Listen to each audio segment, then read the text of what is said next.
Welcome back to Propaganda Exposed. We're your hosts, Ty and Charlene Bollinger. Did you learn a lot from episode 1? If you watched, I'm sure you'll agree that the premiere episode was mind-blowing. But just in case you missed it, here's a brief recap. Serving in the Army, what it taught me in terms of freedom is freedom isn't cheap, it's not free. It's expendable and it will go away if we don't fight for it. My parents grew up under the Nazi regime. And in the end of it all, I realized that my mother's freedom had not only been stolen once, it had been stolen twice by a system that can take your freedom away. Many years ago, when they were fighting against segregation, we had whites-only water fountains and black-only water fountains. It wasn't just because of our skin color. It was because they looked at us as if we were dirty. And we're seeing some of these same practices today. The clean versus the unclean, the vaccinated versus the unvaccinated. Well, now it's like this, I don't know, badge to be able to go, I got my shot, and then there's like a border that they have around there. Look at me, I'm vaccinated. It's not just that people have been attacked with a biological weapon disguised as a vaccine. It's that the known treatments and cures were intentionally withheld, causing the deaths of, tens of millions of people? Maybe more around the world. That is an extreme crime against humanity.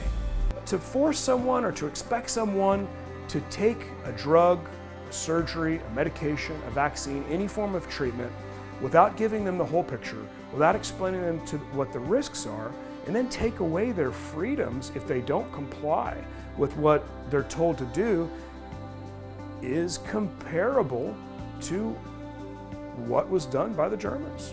I'm sorry, it is. It's comparable. We're beginning to find out who would have put the Jews on the boxcars in Nazi Germany. Huh? I found out which pastors would have told on Anne Frank and which ones would have hid her in the basement.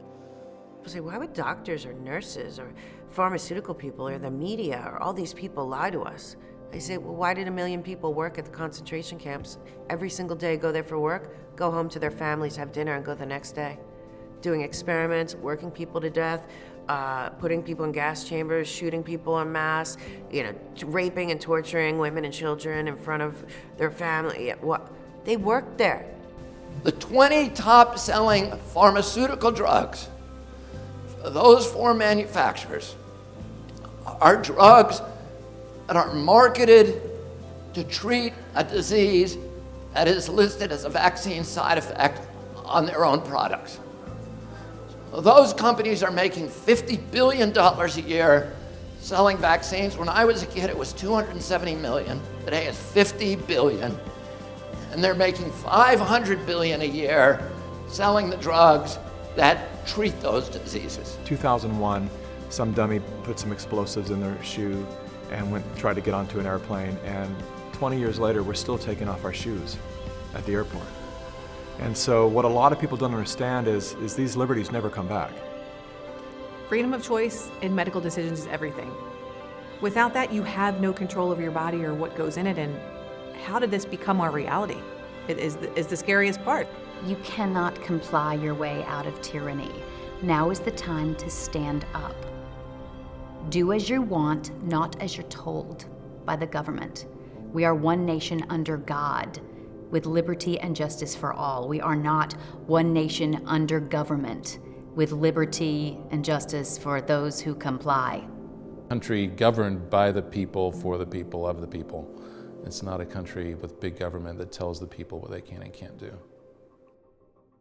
Whether you're a Democrat or a Republican or independent, whether you're black, brown, or white, it doesn't matter where you live, whether you're in the United States or whether you're abroad, and it doesn't really matter if you've seen any of our prior documentaries.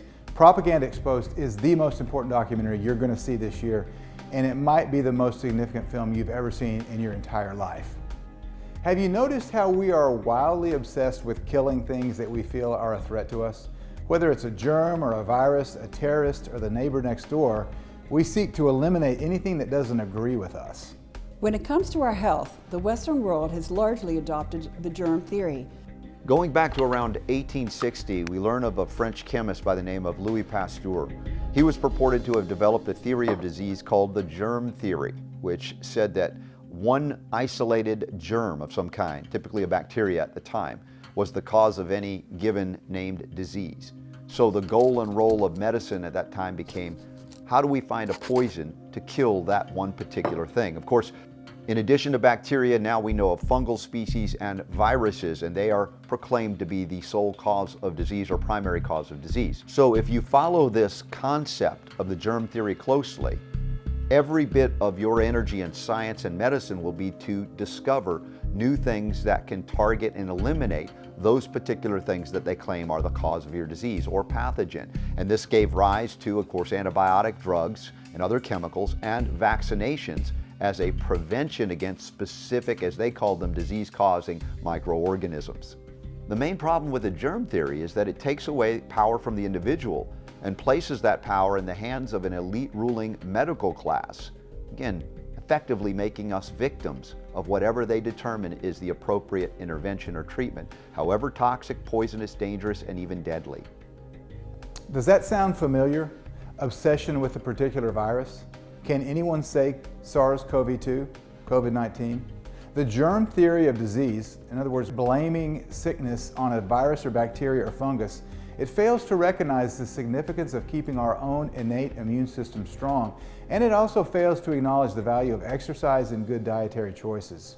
Think about it, when you are eating correctly, when you are doing everything to nourish and balance and keep your immune system strong, your body builds an immunity if you're exposed to any viruses.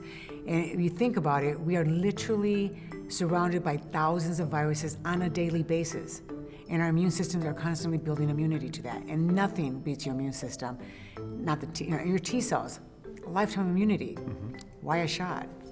A few months ago, the Department of Health for the state of Hawaii actually put out an extraordinary piece of propaganda. It was an animation showing a local Hawaiian woman who was wondering what should she do for her health. And at first she was thinking, oh, should I eat better? And then the answer from the animation was, no, you don't need to eat better. She said, well, should I exercise, engage in fitness? And the answer was, no, you don't need to do any fitness. The answer that was presented to her was, oh, go get a vaccine. That solves all your problems. Suddenly, you're healthy. Suddenly, you're responsible. So keep eating your junk food. Keep living your sedentary lifestyle. And the character in this, Keiki, is said to be healthy because she took a vaccine. This is an extraordinarily irresponsible and destructive message from the state of Hawaii, and it was put out by their official, quote, Department of Health, which, let's be honest, should be renamed the Department of Death, because that's what they're pushing. They're actually telling people, don't eat healthy, don't exercise, just take these jabs, which turn out to be clot shots that may kill you. After the video went viral, Hawaii Department of Health took it down and completely altered its messaging, but we got the original tweet. The point is that this propaganda is a direct result of the germ theory. The truth is that Pasteur's theory of germs was not validated, but Antoine Béchamp, his contemporary, talked about a cellular terrain theory. I call it the law of the terrain, that explained health and disease not by the presence or absence of pathogen, but the health and balance and vitality of the host, including its immune system. In other words, the cellular terrain theory focused on the health of the host and not the fear of the germ, taking us out of a victim state of consciousness into one where we actually have more control over what manifests in our body or whether it manifests at all, even if we are exposed to it. Modern science has proven that Béchamp was right. We know now that we have more microbes in our gut, in our gastrointestinal tract, than we have mammalian or human cells in our body, and that things like staph and strep and even viruses are ever present, including coronaviruses in the body. that if the germ theory were accurate, there would be no explanation for how we're even alive. So what is it that keeps our health in check? I think it's called an immune system. Why did Pasteur's never proven germ theory prevail over Béchamp's proven cellular theory? Money. You see, Béchamp's theory only required giving the people enough rest, food, and sanitation to keep their internal terrain in good condition. This was neither profitable nor popular among the captains of industry then or now.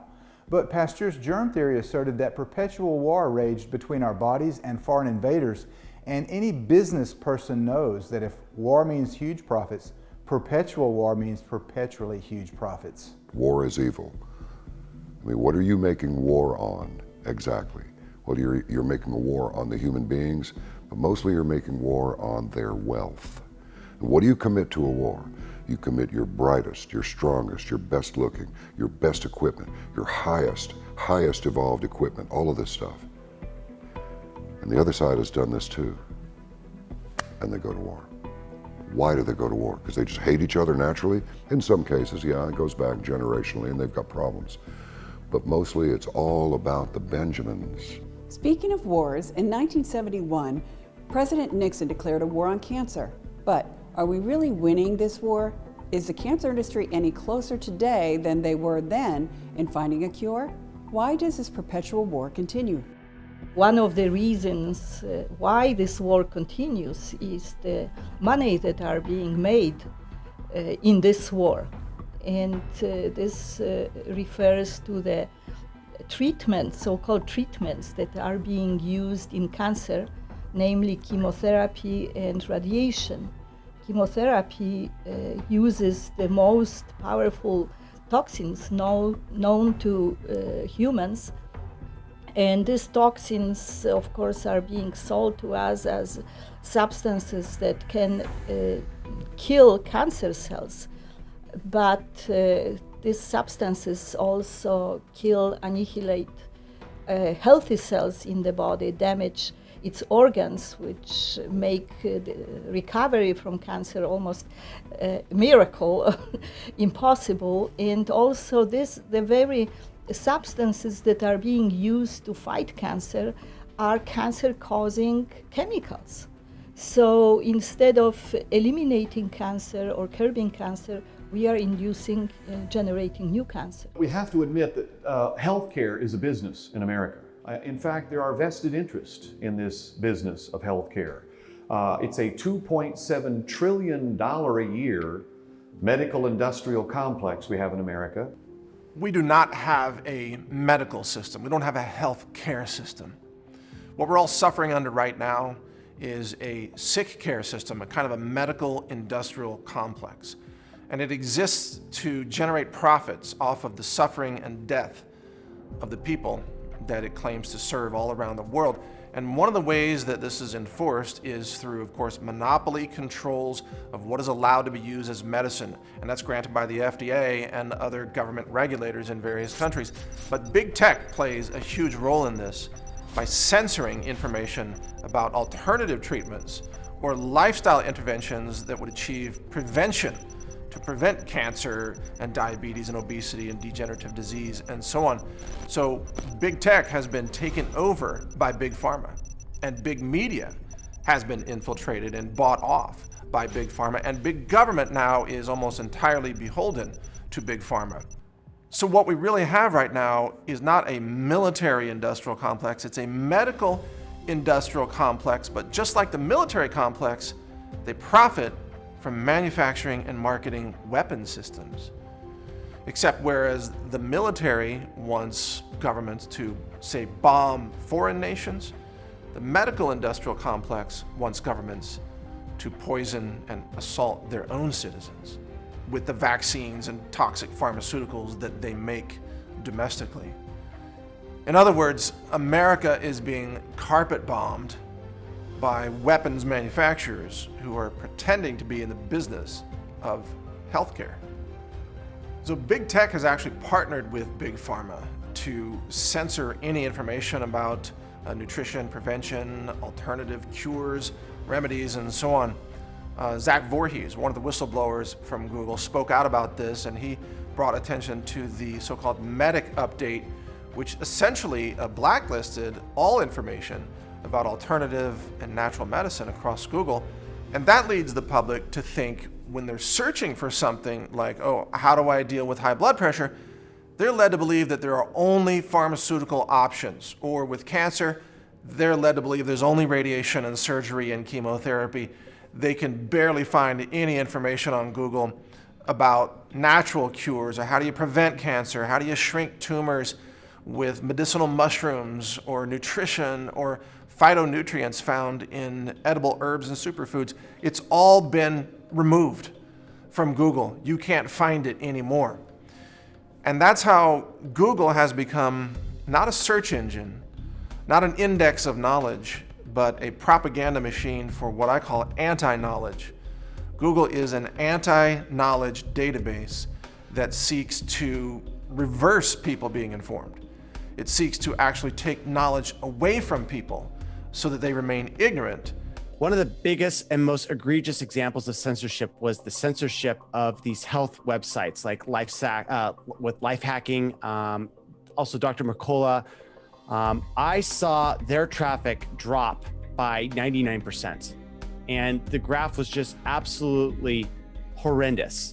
And it was like first it went up, and then it dropped, and then it slowly came back up, and then it dropped again. And then the final drop, it was just all the way to zero. And it was a fraction of 1% of the traffic that Mercola was getting. And I went, I bet this is happening everywhere. And it turned out that it was. Everyone that was doing, health recommendations and things that were not, in line with what the FDA was prescribing, they were getting systematically disconnected from the computer systems via the Google search engine, dropping them off or pushing them to the last page. If they don't like what you say, some shadowy group working behind the scenes, partnered with industrial titans, can come through and cancel your paper with a retraction. And I've seen a lot of these retractions. I read the whole retraction. I followed that with Andrew Wakefield. And as someone I've got 3 engineering degrees, computer science, mathematics, and psychology. I looked at that paper and I said, that guy didn't even make any big claims. He was just doing a casual case study, which is pretty typical in that industry. And some shadowy group of people came and did everything that they could to cancel this guy's paper and to demonize him. And I went, this whole thing is done because of this plain vanilla clinical study that he did. Oh my God. And that really woke me up. And so the thing is that, it's critically important that people have all options on the table. And, the option that the mainstream media wants to give us is that you got to take chemo. Chemo is like the worst. It should be the final option that you try as someone with cancer, because a lot of these other solutions, I'm talking about like vitamin B17 or GC-MAF, if it doesn't work, then you can still take the chemotherapy later. And the idea that we should be censoring, or that the big tech is justified in censoring people from learning about these alternative health treatments is absolutely just demonic. And we as a people should get together and expose what's happening, and help our loved ones that are suffering through this to have that extra option on the table. Wouldn't you want to have all the chances of beating your cancer if you ever get it? Absolutely. Cancer patients deserve to know all their options. But sadly, money, rather than moral ethics, is a deciding factor behind the war on cancer. And it's also the driving force behind the so-called war on drugs. The USA has the infamous distinction of being the world's largest prison state, imprisoning more people than any other nation in the world, both in absolute numbers and proportionality. Roughly 1.5 million people are arrested each year for drug law violations, with 40% of them just for possessing marijuana. Heck, an American is arrested every 30 seconds for breaking one of the marijuana laws. Due to the war on drugs, many people suffering from cancer and other debilitating illnesses are regularly denied access to their medicine, or even arrested and prosecuted for using medical marijuana. Until the 1930s, one of the staples in most pharmacies was cannabis oil, and Americans successfully used it for a variety of ailments. The science indicates that it is one of the most medicinal plants that God put on earth. However, during the 1930s, William Randolph Hearst and the Hearst Paper Manufacturing Division of Kimberly-Clark owned vast acreage of timberlands. The Hearst Company supplied most of the paper products in the United States, and they stood to lose billions because of cannabis. If you go back and look at your history, it was around 1937 when DuPont got its patent for polyester, and that was the beginning of the witch hunt to get rid of cannabis because it was competition. Competition indeed. Not only did DuPont patent polyester, but they also patented the processes by which synthetics such as plastic, cellophane, celluloid, methanol, nylon, rayon, Dacron, etc. could now be made from oil. But many of these products could also be made from cannabis. Natural hemp or cannabis industrialization would have ruined over 80% of DuPont's business. During the early 1930s, Andrew Mellon was U.S. Secretary of Treasury, but he was also one of DuPont's primary investors. He appointed his future nephew-in-law, Harry J. Anslinger, to head the Federal Bureau of Narcotics and Dangerous Drugs, which eventually became the DEA. Despite the well-known and researched medical properties, cannabis was declared to be a dangerous drug, since it was a threat to their billion-dollar enterprises. As we've seen time after time, natural medicine gets demonized so that big business can maintain their monopolies. Hearst, Mellon, and Anslinger proceeded to take an obscure Mexican slang word, marijuana, and push it into the consciousness of America. The propaganda campaign was on as a media blitz of yellow journalism raged. Hearst newspapers ran stories emphasizing the horrors of marijuana. Films like Reefer Madness, Marijuana Assassin of Youth, and Marijuana the Devil's Weed were nothing but propaganda designed by these industrialists to create an enemy and turn a medical plant into a dangerous drug. It's the exact same propaganda techniques being used today to demonize anyone who poses a threat to Big Pharma or Big Tech or Big Agra. In 1937, they passed the Marijuana Stamp Act, which effectively outlawed cannabis. And even today, despite no evidence to support the allegation, marijuana is commonly believed to be a gateway drug. It's not a gateway to more drugs, it's a gateway to health. And I'm not smoking it, I'm not using it. I think it should be legalized and available and taxed and regulated so that we have standardized concentrations of it. If you compare it to the $280 billion a year drug industry, and according to an article in the Journal of the American Medical Association, at least 100,000 Americans die each year from the on-label use of prescription drugs. Find me the deaths from cannabis.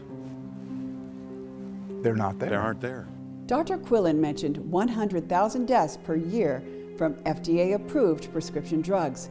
That's a figure that's also on the FDA's website. What do pharma companies really, what are they really concerned about?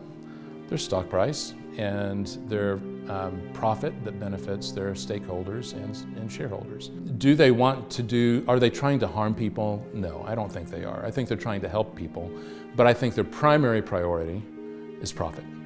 It's not benefiting the community, it's making money.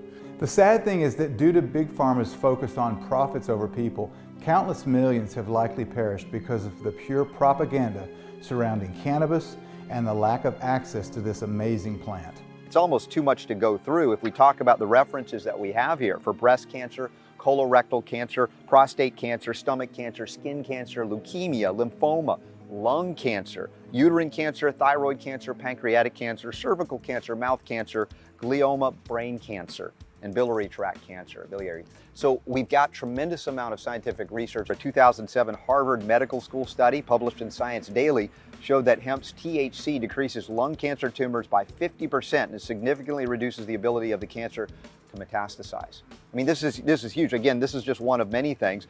Here it is, cannabinoids. This is directly from a United States patent. This is the shocker. Cannabinoids, including THC and cannabidiol, promote the reemergence of apoptosis so that tumors will stop dividing and die. This is a profound, now, I'm not one that says there's one panacea that does everything for everyone.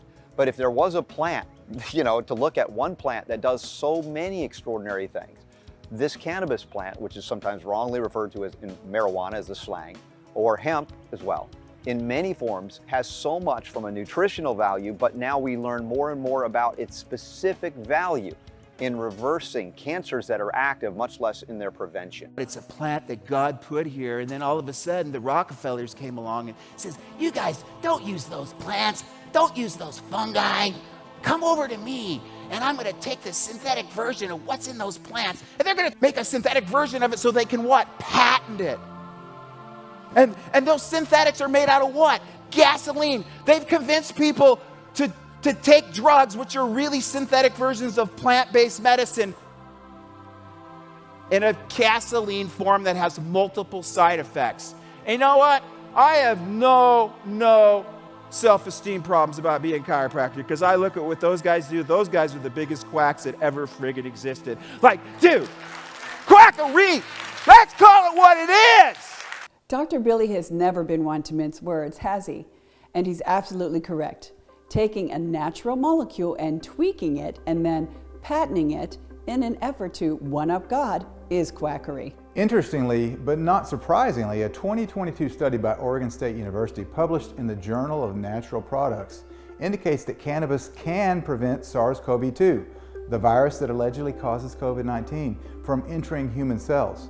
The researchers found that a pair of cannabinoids, CBGA and CBDA, bind to the SARS-CoV-2 spike protein, blocking a vital step in the path to infect people. The good news is that times are changing, and we are thankful that across the USA, more and more states are legalizing what has been called the most medicinal plant on earth. Here are John and Alicia Schneider sharing their story of victory over cancer while using CBD and avoiding dangerous and toxic treatments like chemo and radiation. I was diagnosed originally with stage 4 cancer. It had metastasized all over my bones. It was HER2 negative, hormone receptor positive. And basically, after I got over my pity party, decided the attitude was going to be, oh, hell no. And we myopically focused and figured out everything that cancer liked and didn't like, and did the opposite. Yep. And we did it as a team, and we did it together, and we were fierce and relentless with it. And I looked like a lit up Christmas tree when I was first diagnosed. In your PET scan? In my PET scan, Yep. and then turned it around within 6 months to one little spot, and then I've had probably, I think, 7 clear PET scans since then, and not on any medicine. I refuse to go down that path. No radiation, still have my breast, all of those things that they tell you must do. And one of those things that you must do, according to many oncologists, is to be very afraid and rush to treatment. Here's John describing the typical reaction of fear that overwhelms you when a doctor tells you that you have cancer. Your house is on fire. Someone with a vast education who's much smarter than you just said that you have this terrible thing that you've heard so much about. Well, go through that, get over that, then say, all right, let's take care of this. Land on a plan and stick to it. Yep. Don't deviate, don't sway around all the time, because what your body wants is to be regulated again. That's why we love CBD oil so much. I think CBD oil is a great regulator. I say this to Christian folk. In the land of the Bible, in Bible times, as far as I know, there were only 2 oils. Right, Jessica? There was olive oil and hemp oil. So maybe CBD oil is the magic elixir of biblical times. When you anoint someone's feet in oil, maybe that's what they were doing. I don't know, but it's worth a try. The very least thing that will happen if you are in charge of your cancer is that you'll be in charge, and you won't be, you'll regrets. be the dog, not the tail. Right? No regrets when you're in charge. Yeah. Sorry. And You made it, you make the decisions, and then you were the driver of that, and you can't negate it. I mean, for me, it's like, I would rather be in charge than be the victim. I'd rather be the victor instead of the victim. Cancer doesn't have to be a death sentence, but if you follow the mainstream medical protocol, it can be. And if people realize that there are natural ways in order to fight back against cancer and some really cool technology like GC-MAF, the macrophage activating factor, which is in low supply for people that have cancer. If people know this, then they can cure their cancer. And if you do your research, what you'll find is that once this idea started to spread among holistic doctors, in 2015, there were about 100 different assassinations of these doctors that were trying to push this cure out. And the reason why there's these hits on these individuals is because they don't want the American public to know the truth about cancer, which is that it's mostly a man-made disease and there are natural remedies that will help you get rid of it. And the combination of poor diet and toxins that we take in our environment help fuel this man-made pandemic. And that's our mission here at TTAC, fighting for health freedom to choose, exposing propaganda, and sharing the truth about cancer and health and vaccines and COVID, so that people can be saved and live long, healthy lives with their loved ones. Here's our good friend, Roger Stone. Little did I know when I met Ty and Charlene Bollinger at the end of the presidential campaign, and they invited me to speak to a pro-health freedom but re-elect the president rally in Nashville, that 4 months later, my own wife of 30 years, to my shock, would be diagnosed with stage 4 cancer. There's no question that 2 years of unrelenting stress from Robert Mueller and his thugs contributed to the downfall of her health. But now, it was great to be able to go to one resource to find out everything I needed to know about cancer, as opposed to doing an entire search all over the internet. Today, I'm happy to tell you that based on many of the all-natural, holistic, and homeopathic remedies, all of which you can find on The Truth About Cancer, my wife is not only going to beat cancer, but she's going to be completely healed. Between the power of Jesus Christ, the healing power of the Lord, and the incredible information available through The Truth About Cancer, she's on her way back to being a healthful, productive human being again. And I'm so glad that when it came to chemotherapy and radiation, all these other toxic treatments the doctors with blinders wanted to give her, no, we're not doing those things. The Truth About Cancer is saving my wife's life. Mainstream media, won't cover these topics. Your doctor doesn't even know about most of this. Medical schools don't teach it, and the science journals won't print it. So where do you get it? The Truth About Cancer is where the answers are found. And these are answers grounded in solid science and well documented. Thousands of success stories of stage 4 cancer reversed by living, breathing people that come up to me and break out in tears because they found this information and it changed their lives. What they don't realize is changing our lives too. And that's our goal, to change lives, to save lives, and to fight for freedom. Since we just mentioned the war on drugs, let's go down the rabbit hole a bit, shall we? Do you remember the freedom fighters, also known as the Contras, who opposed the communist Sandinista government in Nicaragua back in the 1980s? There's no question that when the U.S. Congress, through the Boland Amendment, cut off federal funding for the Nicaraguan freedom fighters, who I actually believe were fighting a communist government in Nicaragua, Vice President George Bush, under Ronald Reagan, and CIA Director Bill Casey came up with an ingenious way to get essentially off the books money to continue the financing of the Nicaraguans quite illegally. Since they were the police, they were able to interdict drugs in Central America, sometimes in South America, but mostly in Central America, ship those drugs into the United States where they could be sold, and then use that money for either funding or weapons for the Nicaraguan Contras. This, of course, was highly illegal. Initially, they attempted to fly those drugs into the state of Louisiana, landing in grass strips somewhere outside of Shreveport. But ultimately, the Louisiana State Police and the governor of Louisiana, recognizing that their activities were highly illegal, told them that they could not use Louisiana as a base of operations for their drug smuggling operation. They then tried to move their operation to Texas. That didn't last very long either. Ultimately, the Texas Rangers and the governor of Texas objected to the federal government's use of these landing pads, these grass strips in Texas. That's when they moved their drug smuggling operation to Mena, Arkansas. Mena, Arkansas was the perfect place. That's because they had a governor, Governor Bill Clinton, who was willing to take his piece of the action for looking the other way. So Bill Clinton, in an operation supervised by George Bush, but supervised on the ground in Mena by CIA lawyer Bill Barr, essentially oversaw the trafficking of millions of dollars of cocaine into the state of Arkansas, where it would then be distributed across the United States. This is an established fact.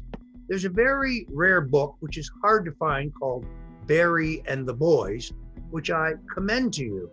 On the cover is a photograph of the entire top rank of the drug smuggling ring.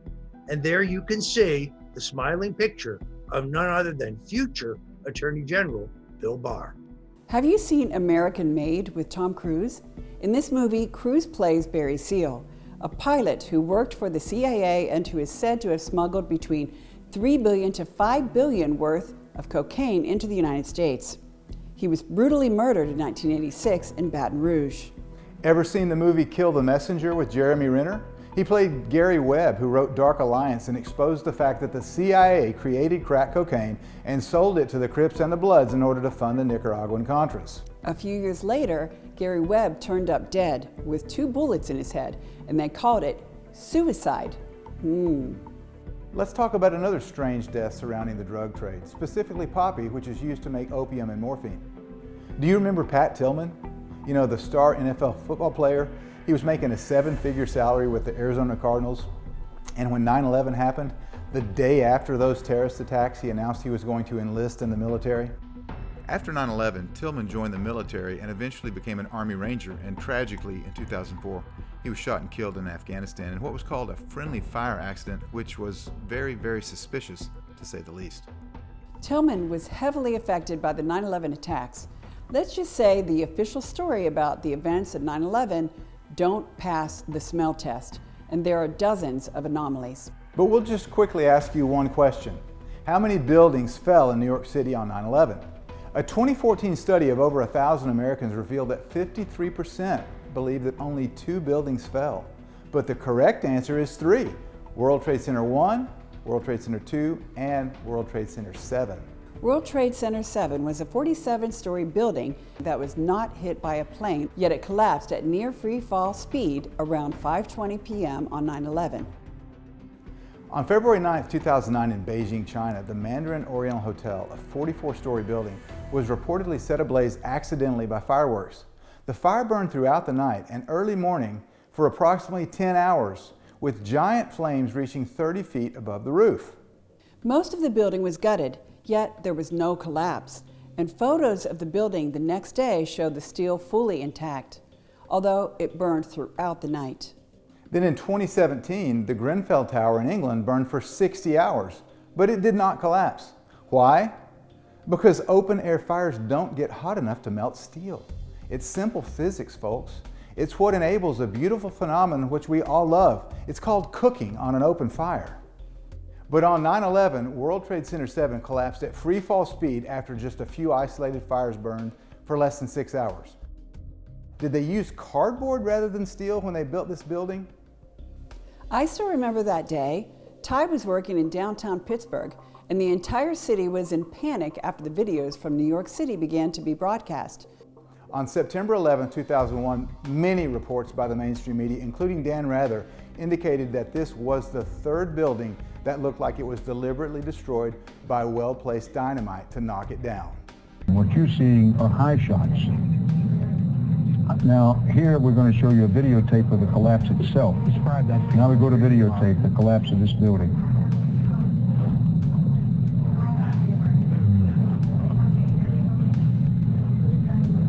It's amazing. Amazing, incredible, pick your word. For the 3rd time today, it's reminiscent of those pictures we've all seen too much on television before when a building was deliberately destroyed by well-placed dynamite to knock it down. And this was consistent with eyewitness accounts from the New York City Fire Department first responders sharing what they saw and heard when the North Tower collapsed. We started running, floor by floor, instead of popping out. It was like, it was if they had detonated. Detonated. They were planned to take down a building. Boom, boom, boom, boom, boom, boom, boom, boom. All the way down. Remember, World Trade Center 7 collapsed in 7 seconds, and apparently the first responders were told before it happened that the building would be brought down. You hear that? Keep your eye on that building, it'll be coming down soon. But they weren't the only ones who knew ahead of time. The mainstream media was also tipped off that World Trade Center 7, also known as the Salomon Brothers building, was going to be brought down because the BBC reported the collapse 26 minutes before it collapsed. The most telling thing about Building 7 is the hilariously absurd BBC report where one of them is saying, Building 7's been knocked down, it's collapsed because of the vibrations of the collapse of the 2 great towers here in New York City, and the damn thing standing in the background. Oops! Jane, what more can you tell us about the Salomon Brothers building and its collapse? Well, only really what you already know. Details are very, very sketchy. As you can see behind me, the Trade Center appears to be still burning. We see these huge clouds of smoke and ash, and we know that behind that there's an empty piece of what was a very familiar New York skyline, a symbol of the financial prosperity of this city, but completely disappeared now, and New York is still unable to take on board what has happened to them today. There was a lot of propaganda on TV after 9/11, and the mainstream media did their share of brainwashing through repetitive programming. The alphabet agencies are experts at brainwashing and mind control. For instance, the CIA's MKUltra program, which was a conspiracy theory a couple of decades ago, is now public knowledge. According to Wikipedia, Project MKUltra was the code name of an illegal human experimentation program designed and undertaken by the Central Intelligence Agency, the CIA. The experiments were intended to develop procedures and identify drugs such as LSD that could be used in interrogations to weaken individuals and force confessions through brainwashing and psychological torture. MKUltra used numerous methods to manipulate its subjects' mental states and brain functions, such as the covert administration of high doses of psychoactive drugs, especially LSD, and other chemicals, electroshocks, hypnosis, sensory deprivation, isolation, and verbal and sexual abuse, in addition to other forms of torture. This was our own CIA. Interestingly, in 2018, declassified documents under the Freedom of Information Request, or FOIA, revealed that the CIA successfully made several dogs run, turn, and stop via remote control and brain implants as part of MKUltra. If you're a dog lover like we are, then this probably makes you sick. Did you hear about Dr. Fauci using taxpayers' money to fund animal experiments? One of Fauci's experiments trapped beagles in cages so flies could eat them, and another where they were debarked before being pumped with drugs and killed. According to the Daily Mail, one of the most disturbing incidents funded by Fauci's National Institutes of Allergies and Infectious Diseases involved $375,000 given to a Tunisian research lab. There, the puppies had their heads held in cages before being left for sandflies to eat them alive, for research purposes, of course. But the CIA's experimentation on dogs and Fauci's experimentation on puppies aren't the only experiments that will make you sick. According to the documentary out of Denmark called The Search for Myself, the CIA secretly carried out experiments on hundreds of orphaned children. It was funded in part by a CIA front associated with the MKUltra program. According to the report, the children were experimented on and they were tortured in clear violation of the Nuremberg Code of 1947. If this turns your stomach, then prepare for something even more disgusting on medical experimentation on children by none other than our very own Anthony Fauci. The so-called science in America today is nothing but an intimidation racket run by someone I consider to be a criminal against humanity, Dr. Anthony Fauci, who has, by the way, conducted cruel, inhumane medical experimentations on minority children in New York, on innocent puppies and beagles, and whose funding enabled the FDA to use aborted human fetal tissue and organs from dead babies to engage in experiments with so-called humanized mice in order to test more drugs and more vaccine interventions. I mean, Anthony Fauci is a monster. He is one of the most cruel, evil, twisted human beings to ever walk on this planet, and the fact that he was able to rise to such a position of influence, to the top of science funding, to where he could terrorize other scientists and defame them and destroy their careers, that right there is a powerful statement about how far science has fallen in America today.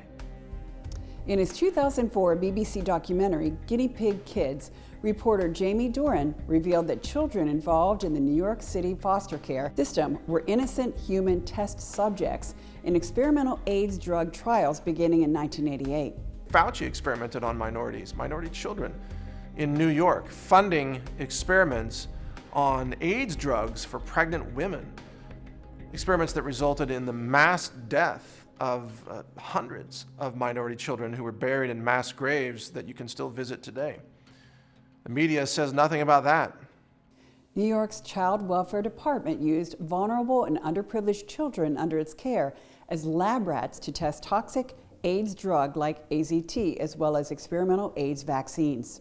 Most of these drugs approved for adults with AIDS carried black box warnings and caused potentially lethal side effects, including bone marrow death, organ failure, deformities, and brain damage.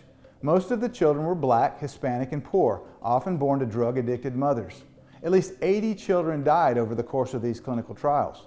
Guinea Pig Kids debuted on BBC on November 30th, 2004, but it was abruptly taken off the air. One of the AIDS treatments promoted by Dr. Fauci and the National Institute for Allergies and Infectious Disease was AZT, a powerful and toxic chemotherapy drug used widely for AIDS patients, even though much less toxic treatments were readily available. AZT, according to Spin magazine, is a drug that was, quote, worse than the disease and killed faster than the natural progression of AIDS left untreated. AZT had been an abandoned cancer drug, discarded because of its fatal toxicity, resurrected in the cynical belief that AIDS patients were going to die anyway. So trying it out was sort of like playing with the house's money. For anyone saying, well, I don't think that Fauci or these people would lie to us, look up what Fauci did during AIDS with AZT. I can personally attest to the toxicity of AZT. Back in the late 1980s and early 1990s, I was a competitive bodybuilder. One of my buddies was a man named Michael. We trained together at World Gym in Austin, Texas. And Michael was healthy. He was homosexual, and I still remember the day that he was told by his doctor that he was, quote, HIV positive. He dropped by my apartment and I noticed that his face, which was normally tan, was white as a ghost. I knew something must be wrong. And he told me that he had, quote, gay cancer, which is what many people called AIDS at that time. The doctors were going to start him on AZT immediately. Let's backtrack for a minute though. Michael was healthy and strong. He was not sick. He didn't have any symptoms that I can remember. Until the day that he went to the doctor for his annual checkup, we would train together in the gym and he showed zero signs of being sick until they started him on AZT. Once he began the treatment, he seemed all of a sudden to look sick. His complexion changed from tan to pale.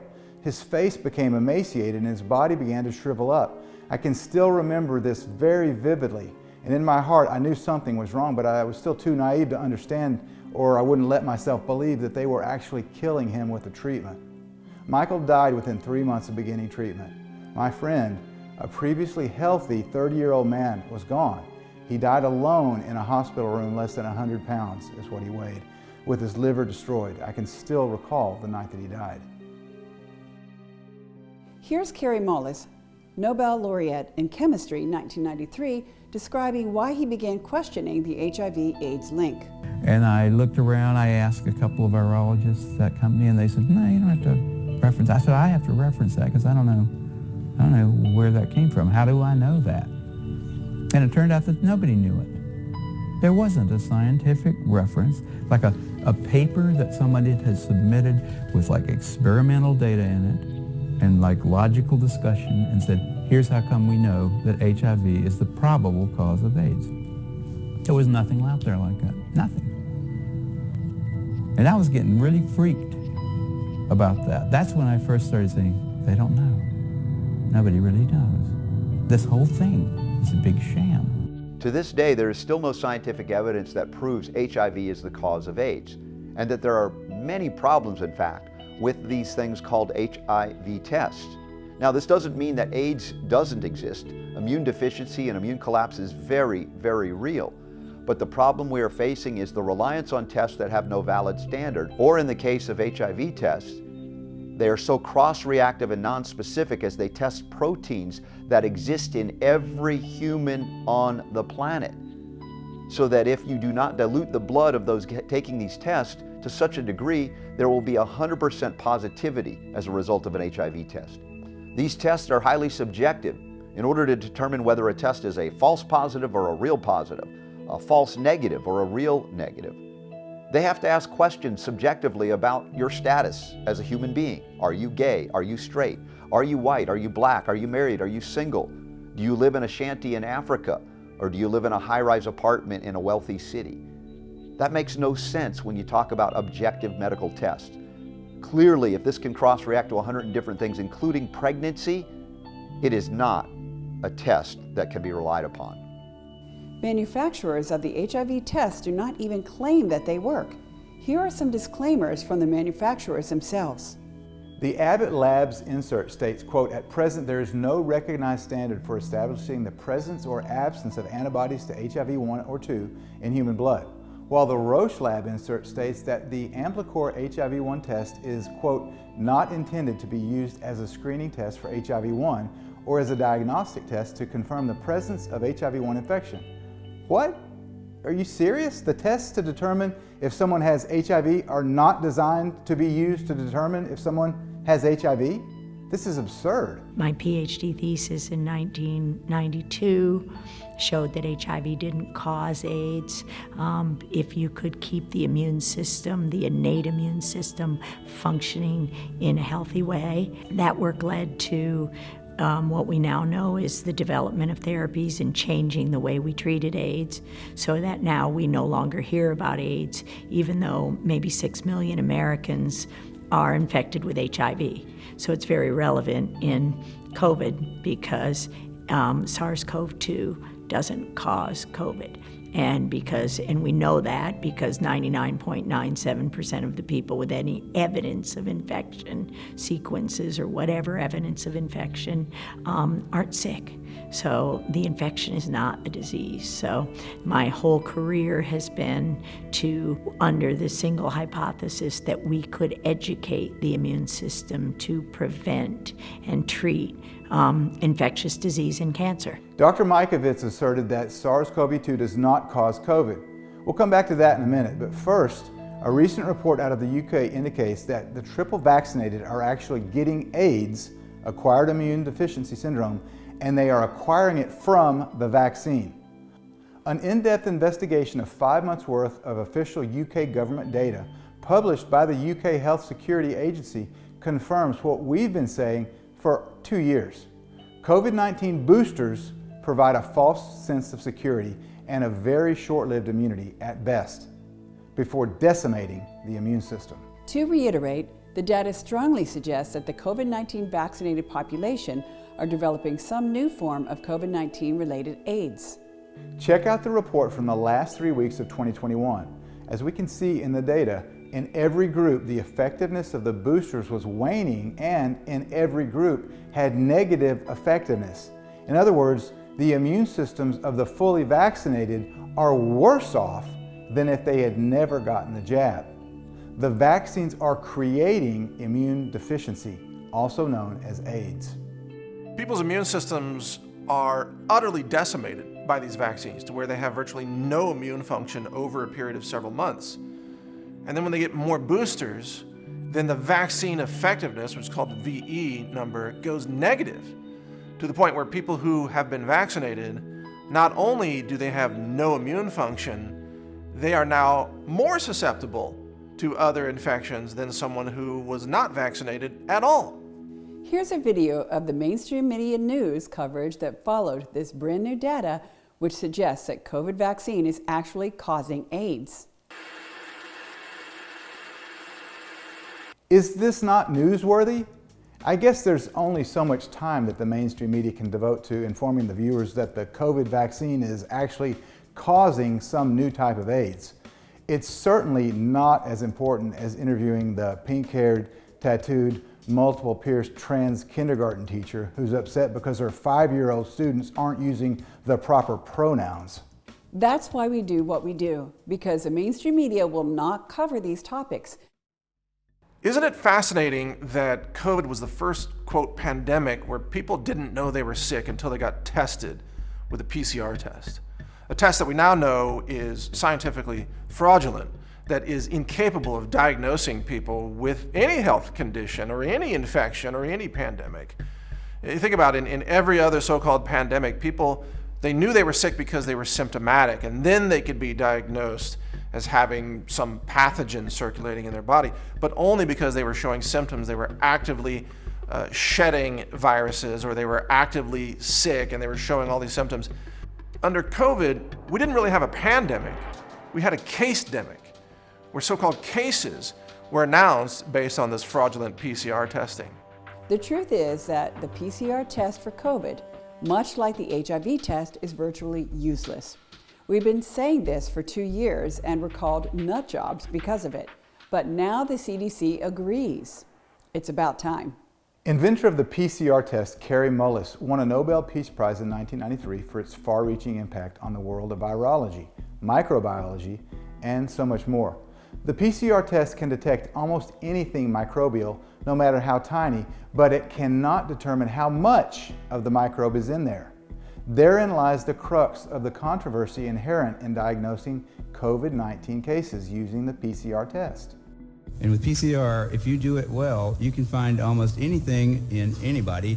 It starts making you believe in the sort of Buddhist notion that everything is contained in everything else, right? I mean, because if you can amplify one single molecule up to something that you can really measure, which PCR can do, then there's just very few molecules that you don't have at least one single one of them in your body, okay? So that could be thought of as a misuse of it, just to claim that it's meaningful.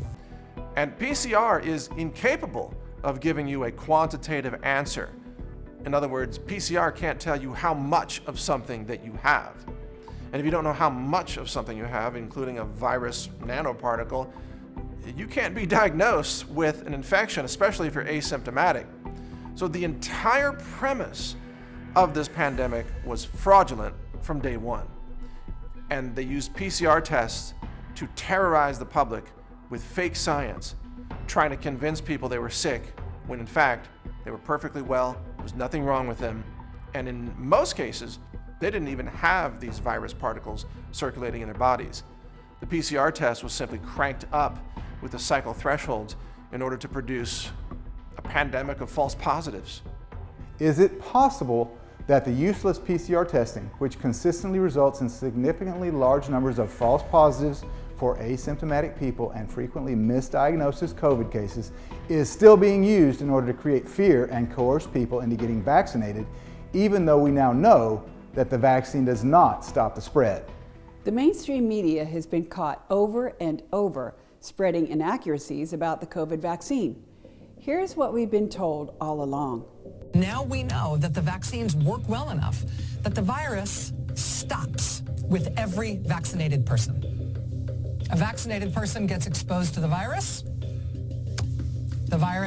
does not infect them. The virus cannot then use that person to go anywhere else.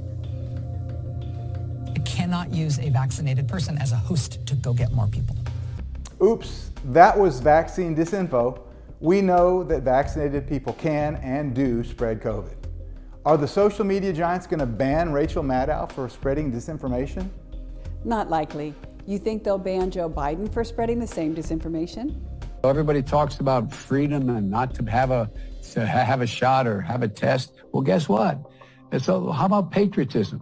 How about making sure that you're vaccinated so you do not spread the disease to anybody else? What about that? What's the big deal? The big deal, Mr. Biden, is that you just lied. The CDC data contradicts what you said, and it appears that your own deputy press secretary is either being dishonest about it or just doesn't pay attention to what you say to the people. Is President Biden telling people still that the vaccinated cannot spread COVID? Can you say more? Yeah, in a local interview on Tuesday, he said, how about making sure you're vaccinated so you do not spread the disease to anybody else? The CDC says people who get vaccine breakthrough infections can be contagious. Well, I'll say this. I didn't hear this interview, so I would have to see it in its full context. What I know and what the president believes is that we have to listen to the science, we have to listen to our public health officials, and that's what the president believes. Thank you. So when she says, listen to the science, what science should we listen to? Since according to CNN medical advisor, Dr. Leana Wen.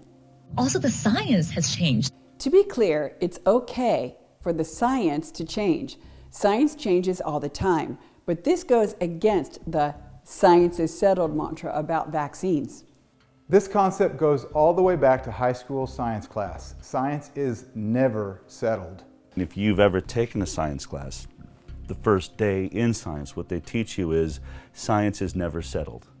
That you must always keep questioning. It's the constant question that keeps science advancing.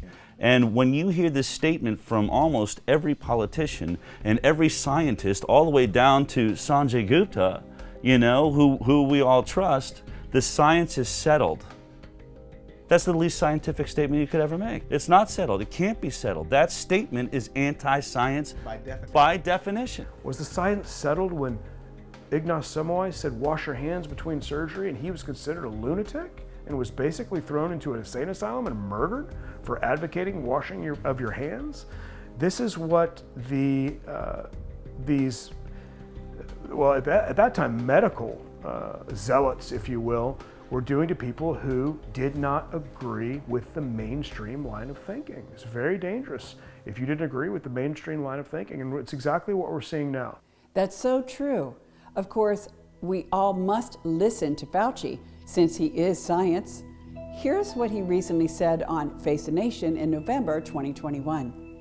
But they're really criticizing science, because I represent science.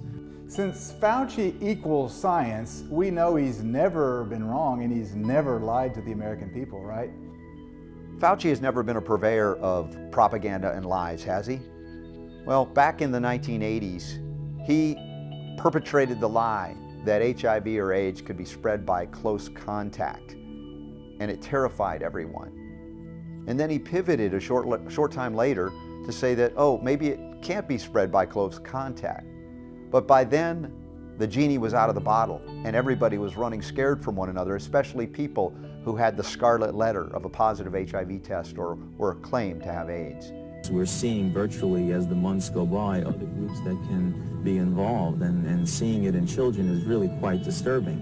When you say other close contact, give me some examples. Well, for example, if the close contact of a child is a household contact, perhaps there will be a certain number of cases of individuals who are just living with and in close contact with someone with AIDS or at risk of AIDS who does not necessarily have to have intimate sexual contact or share a needle, but just the ordinary close contact.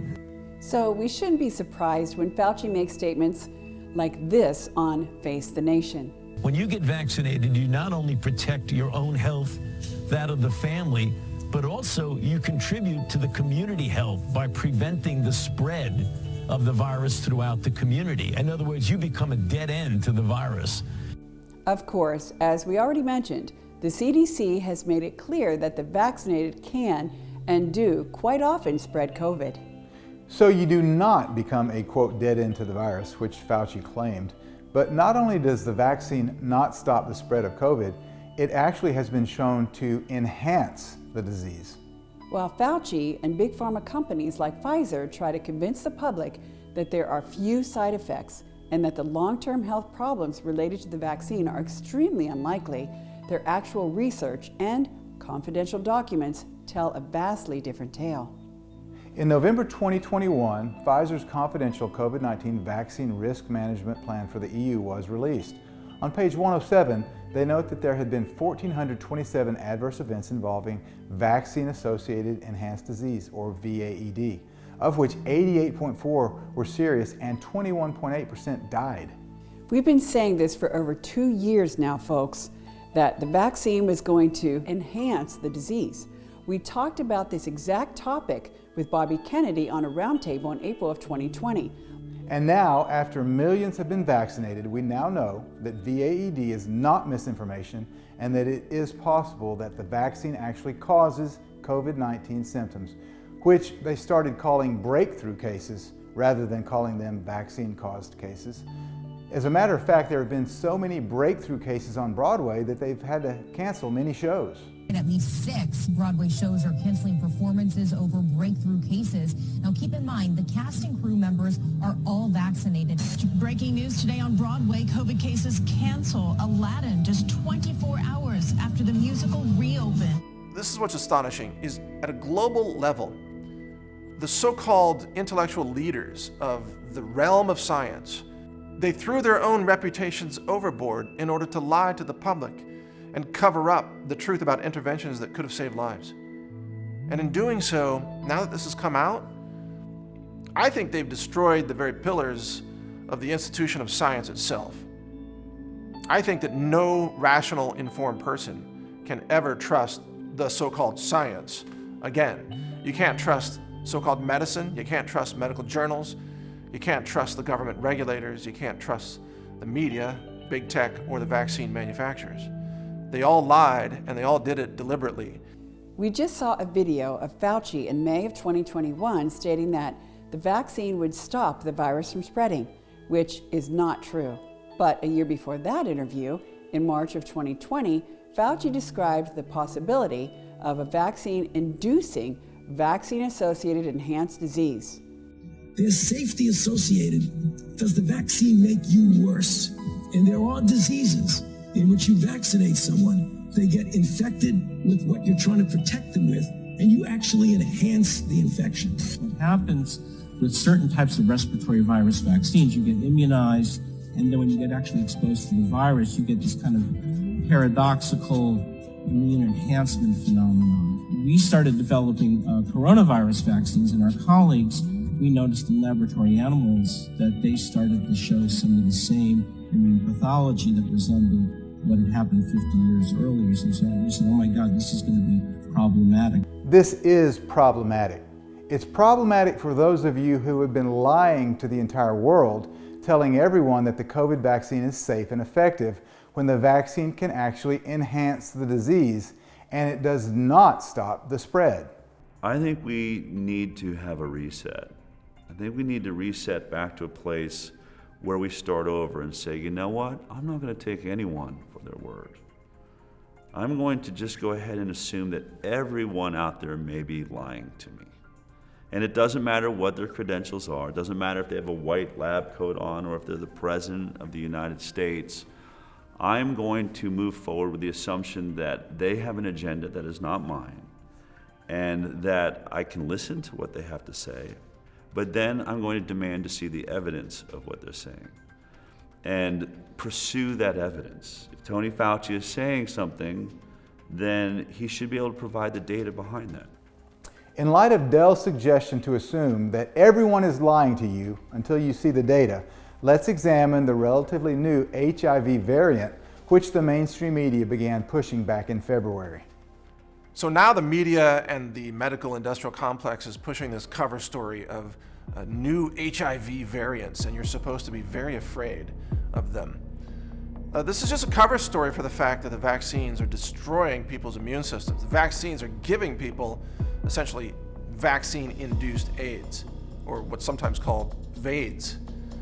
So not only do you suffer the harmful side effects of the vaccines themselves, but over time the vaccines make you highly susceptible to other infections which normally would pose no risk whatsoever to normal, healthy people. It's like the vaccine has made you a magnet for every circulating influenza, every cold, every flu, everything that's out there. Now you're going to experience that because your immune system has been destroyed by the vaccines. The media is pushing the HIV variant cover story in order to distract from the fact that the vaccine is causing immune system collapse. The mainstream media and the sock puppets for Big Pharma are constantly going into damage control mode to cover up their lies.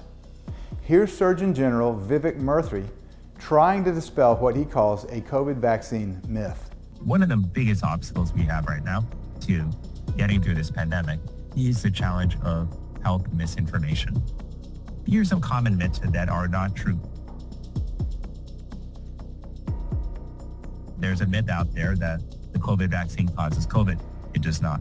Get your story straight, guys. That's not what Fauci and Hotez said. Oh well, minor disagreement, right? The fact that the vaccines can cause disease is not a new discovery, at least not for Dr. Judy Mikovits, who learned this decades ago. So it was the realization that the plague of chronic diseases and the explosion of cancer in our world in the last 30 years has been from inoculations. Not necessarily any given virus, but the toxins in our environment and the inoculation bypassing the innate immune response, bypassing your frontline immune response and directly injecting a pathogen, and along with a lot of other contaminants into an immune-compromised host primarily, causes AIDS, causes COVID. We've been deceived by Tony Fauci, the powers that be now for 30 years, as all liability was removed from vaccines, so we can continue inoculating people, injecting people with contaminated viruses and causing cancer, causing the explosion of disease. So, have vaccines been one of the causes of the explosion of disease over the past several decades? Let's take a look at polio. In 1955, when Salk introduced the oral polio vaccine, the CDC changed the definition of polio, making it more difficult to confirm and classify a polio case. So the CDC in 1955 changed the way we counted, and therefore the definition, the number of polio cases. And by taking out the cases of aseptic meningitis, which basically are no longer being classified as polio, it's going to make the number of polio cases appear to be much smaller. And this is a fact. I mean, this is not conspiracy theory. This is a known fact. You can go back and study this. So it only appeared that the polio vaccine was effective because the CDC narrowed the definition of polio. Old habits die hard, folks. Last year, due to the fact that many people were claiming that the COVID-19 vaccine wasn't actually a vaccine based on the CDC's definition, but was actually gene therapy, which it actually is, the CDC changed its definitions of vaccine and vaccination.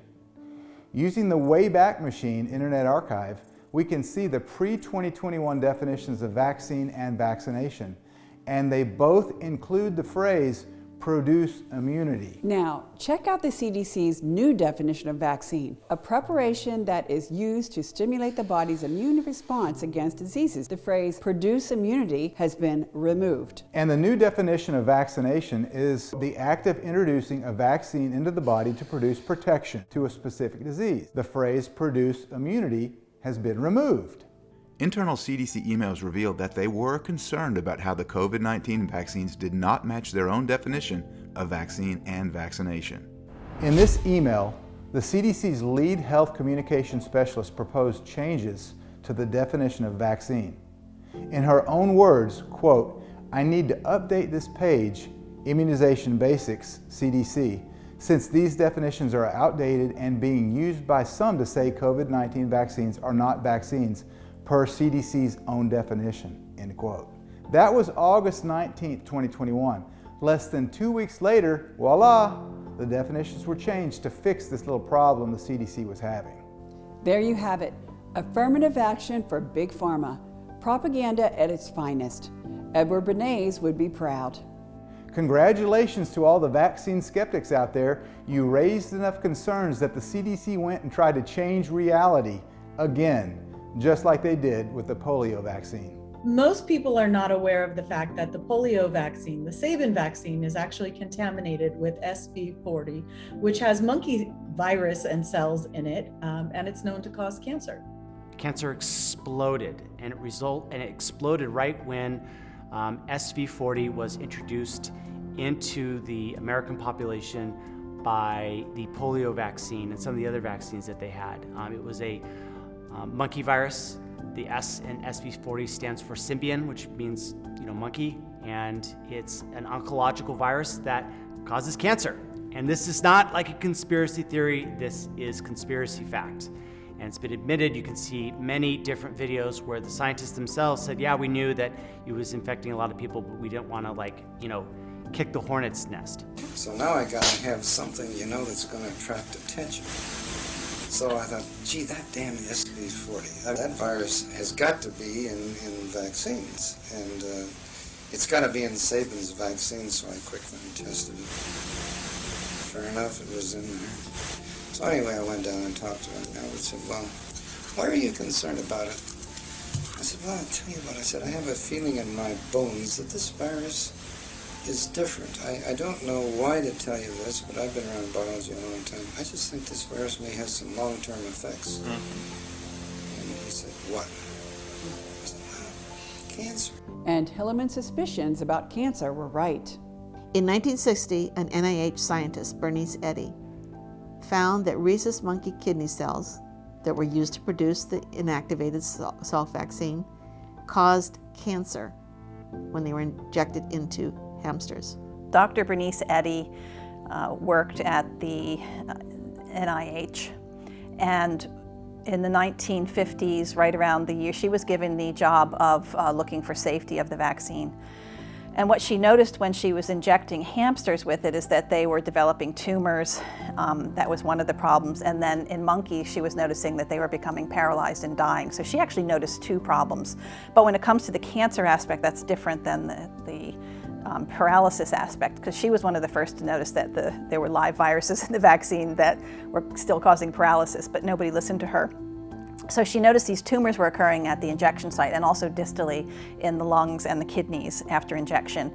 And so she decided one day to do an experiment where she just didn't even use the polio virus at all. She just took the cell cultures from the rhesus monkey kidneys and skimmed off some of the liquid that was sitting on top and injected some animals with that, and she found that they developed tumors.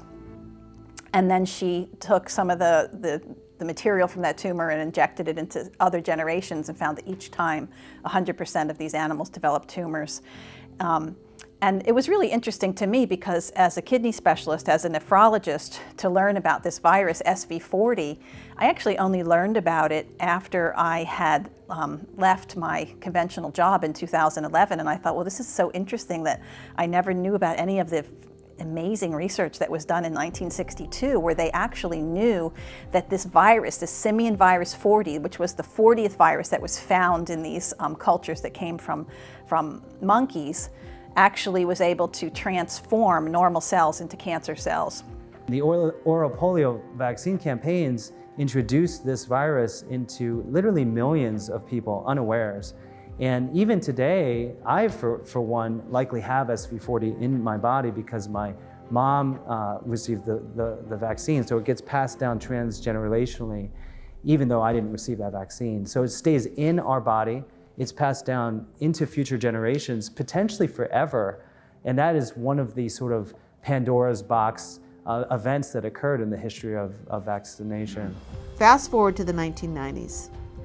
Researchers began to culture out SV40 DNA from the tumors, the cancerous tumors, of children and adults suffering with bone, brain, and lung cancer.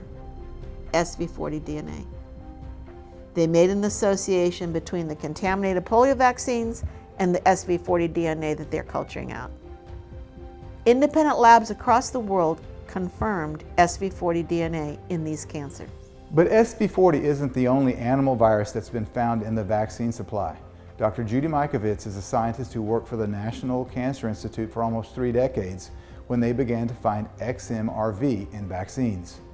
XMRV stands for xenotropic murine leukemia virus-related virus. What they found was in prostate cancer patients, this mouse-related leukemia virus, it causes leukemia in mice. And they found it in prostate cancer patients, and they hypothesized that, in fact, if you have an inability in your immune system to degrade certain viruses, then they're going to contribute to the most aggressive forms of prostate cancer. What we learned was, in fact, the mouse-derived viruses were coming right along and carried into the therapeutics, and we didn't recognize that pieces and parts and actually fully functional viruses were contaminating our vaccines, including MMR. We presented these data, and they basically said, we can't stop this. They're everywhere. They're in our lab workers, they're in our doctors, they're in our nurses. We introduced, unwittingly and unknowingly, into the human population a new family of retroviruses that has long been associated with cancers, leukemia, lymphoma, neuroimmune disease, including Alzheimer's, Parkinson's, and such. So what happened to Dr. Mikovits when she discovered retroviruses in virtually the entire vaccine seed stock, and she told the NIH and ACS about it? Did they tell the truth, or did the propaganda machine kick into gear again? And when the government realized how big it was, will we tell the truth? Will we say we introduced it by a contaminated blood supply or contaminated vaccines? No, we won't. We'll just make sure Judy Mikovits and Frank Rossetti go away forever, and that nobody ever believes a word they said, and that this work is all fraud. But the one little problem they had was I wouldn't sign that piece of paper. I wouldn't agree, I wouldn't say it, the data support it, we'll continue talking about the data, and neither would Dr. Rossetti. They tried to basically get us to refute our data, deny our data, throw away or destroy our original data showing the infected families and populations, and we refused. And when we refused, we were fired. I told them, no, we won't perpetrate this crime on another generation. We've already done it for 25 years. We've already denied the viruses associated with these diseases for a generation, and I won't do it again. And so when I said that, they carried out their threat. They fired me, they jailed me, they held me in jail without ever having a hearing. My freedoms have been removed. I was forced into bankruptcy fraud in a federal bankruptcy court under threat of going back to jail, where my lawyer sat calmly in the chair, and I said, oh, that's ridiculous, there is no new evidence. And he looked at me and he said, there was no evidence the first time, was there? Despite the fact that there was zero evidence, Dr. Mikovits was fired and jailed and had her life destroyed for refusing to lie about her research. She was punished for telling the truth. Eric Arthur Blair, more widely known as George Orwell, said, in a time of universal deceit, telling the truth is a revolutionary act. And it's time for everyone to commit their own individual revolutionary act. Do not tolerate people who lie, steal, or cheat, and certainly don't do it yourself. But the lie is the key to evil. Without the lie, evil cannot exist. They're not taking our freedoms, we're giving them away. Because we've been backed into a corner of silence.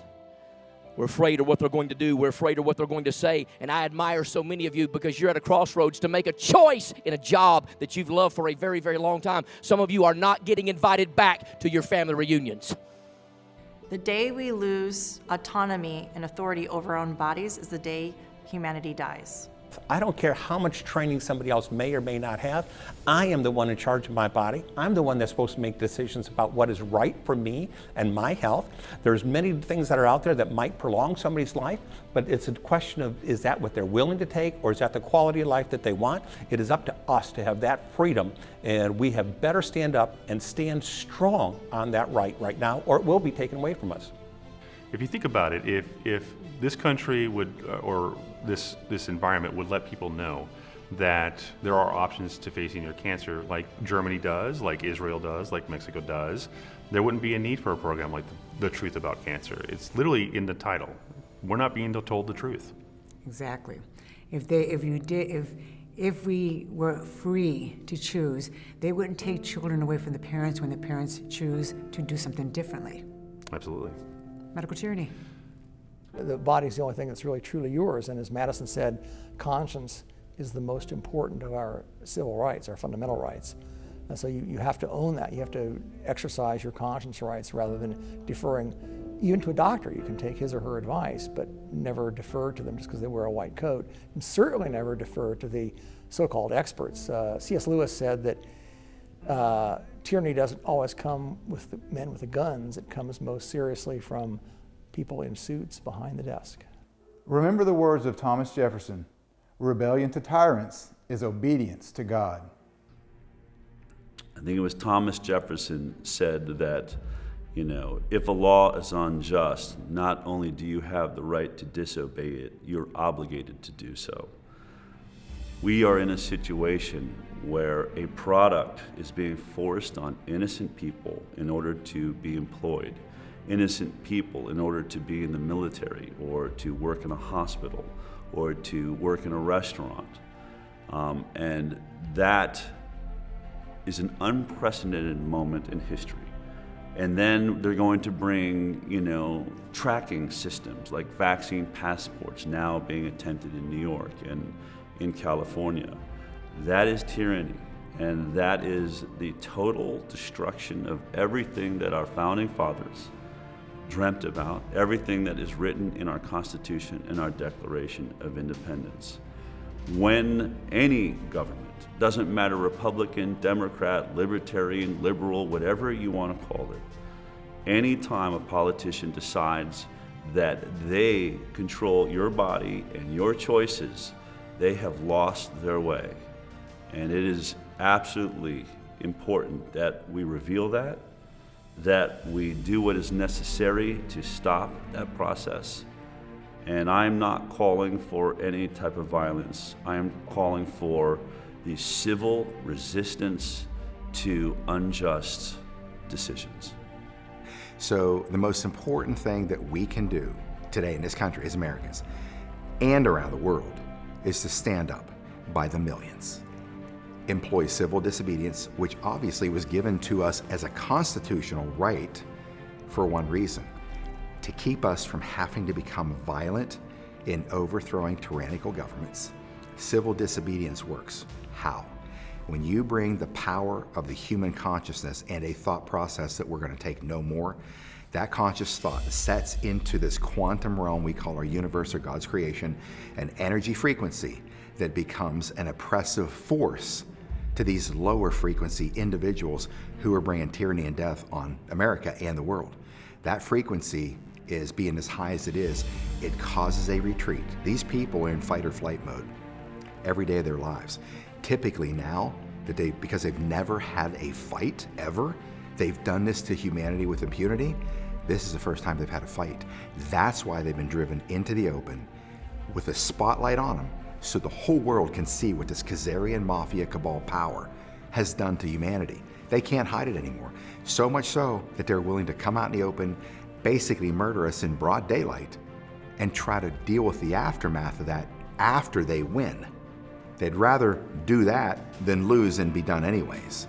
So they're going to do anything possible. Our action of pushing back on them finally brought them out into the light. The only thing we have to do now in standing up by the millions or billions on the planet and let that energy frequency just overrun them to where they give up or throw all their friends under the bus to save their own asses, that's what takes this thing down. Civil disobedience is the key. We must stand up to unjust mandates, and that's exactly what the truckers in Canada were doing earlier this year.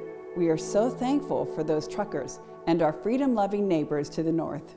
Keep the faith, folks. This is our 1776. We are going to win. We are going to take back our medical freedom.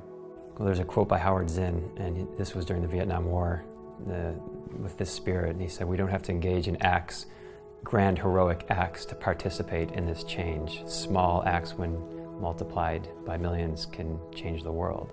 So I think everyone can disobey in their own way and know that we're all going towards the same goal. And this has united us, unfortunately and fortunately. An overreaching pharmaceutical industry has united us, and we're going to take back the medical system one way or the other. Stop being lazy, because these issues are going to affect your life, are going to affect this world, and in many circumstances may affect the future of our species. Those of us that aren't okay with the tyranny that's happening, we need to band together. Separate, we're weak. Together, they can't handle us. I feel like, especially running for office, there's a whole lot of politicians who talk about freedom. And then when it comes to a subject where there might be dissenting opinions in different directions, they suddenly are like, well, you know, let's just stay off that one and not talk about it. So that's the reason why you don't see a whole lot of politicians talking about medical freedom. I always have, because it's just like any other freedom. You may choose you want to do something with your health that I would not do, but you need to have that right. And that's something that is incredibly important to me, because the minute we start negotiating our freedoms and we negotiate, oh yeah, no, you can't actually go do that. Oh, you have cancer and you're not doing chemo and you want to do this. Oh, that's not allowed. You have to do this. We can't make those choices for people. People have to make those choices themselves. We may disagree with choices people make or whatever. Doesn't matter though. At the end of the day, you have autonomy over you. And that's the way it needs to be. So it's incredibly important to me, because that's what I want for my children. I want them to be free. I want them to have choices. And especially having a wife who went through ovarian cancer, those choices were central to my ability to have children. I wouldn't have kids right now had she not made the choices she made when she had ovarian cancer. If she had made different choices that the doctors had told her to, she wouldn't have been able to have kids. We would have had no ovaries to work with at all. And you know, so for me, that choice is everything, I guess, you know, because the people who matter the most to me, her and our kids, at least our kids wouldn't be here, and maybe she wouldn't be either had they done what they wanted to do. So I don't think there's anything actually more important to me. Yeah, than had that, I you know. listened to the experts, the authoritarians over health, assuming back then it was what it is now, I wouldn't be alive, and you know, my 3 beautiful children would not be here, and they are my purpose. They're my reason for living, and to take that away from me defeats the whole joy of my life and my purpose. So it violates humans on so many different levels. It's not just about health, it's about the way you want to live your life. And those little decisions and choices are part of what makes us sovereign beings. We are going to take back our medical system, and we are going to preserve our freedom of choice, which is part of being a sovereign being. Be sure you tune in to the next episode and tell all your friends and family too. They need to know this information. And let's not forget the quote from Thomas Jefferson, that the government is best which governs least. I think it was Barry Goldwater who said a government big enough to give you everything that you want is big enough to take away everything that you have. So we have to limit our government in order to have our freedom. My number one advice to anybody would be get a pen and paper out, say, what do you want to see happen in your life and in the world? Write that down, and then begin to make decisions on a daily basis that supports your life movement and ultimately this global movement towards freedom and you know, the decimation, if you will, of tyranny and censorship. So it's take a deep breath, write it down, and then walk it out. Recognize that we have all of the tools to counteract the arrogance and insanity of medical man who would experiment upon us and destroy our basic function in our DNA, so that in this case we don't have to be afraid of even those hyped up and weaponized interventions, that we can maintain our strength by doing things that are very simple. Whether you have a doctor or not, you can do this, and then you'll be empowered to teach and show others to do the same or better, so that we can help one another. And I would ask for compassion for those who succumb to the fear and get the jab, so that we can help them when they're ready to be helped. I'm not going to force help on anybody, but when they're ready, you'll be ready.